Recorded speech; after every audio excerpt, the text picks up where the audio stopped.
السلام عليكم ورحمة الله تعالى وبركاته. كسر دواد عشر كنا maanta waxaan baran doonaa human body ama waxaan ka hadli doonaa qeybaha jirka.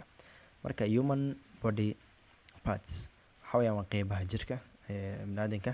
Head waxa weeyaan madaxii. Forehead waa qeybta hore ee madaxa ama foolka. Eye indhaha weeyaan. Elbow waxa weeyaan waa sunniyaha. Hair waxa weeyaan waa timaha. Nose sanka weeyaan. Lip faruuraha weeyaan.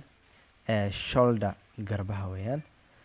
Neck waa dhoonta ama qoorta dhoonta. Arm upper arm qeybta sare ee gacanta ayaa la yiraahdaa upper arm.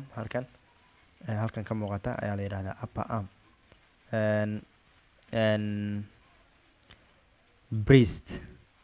Breast waxaa la yiraahdaa naasaha.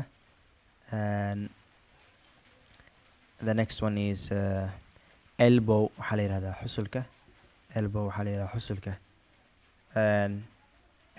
Belly waxaa la yiraahdaa xudunta. Lower arm waa gacanta yani qeybta hoose halkan ka muuqata meeshan ayaa la yiraahdaa lower arm. Back waxaa la dhahaa dusha ama dhabarka. Si aad u taqaanadba. Okay. Hand gacanta weeyaan. Gacanta meeshan caadiga halkan ayaa la yiraahdaa hand. Gacanta dhan hand weeyaan laakiin qeybta waa upper arm, qeybtan waa lower arm, tan waa hand ba marka. Thigh waxaa la yiraahdaa bowdada. Bottom waxaa la yiraahdaa dabada ayaa la yiraahdaa bottom. Okay.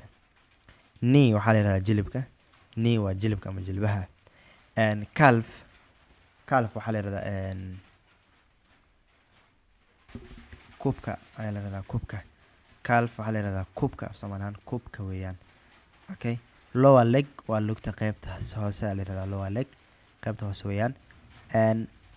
Ankle waxaa la yiraahdaa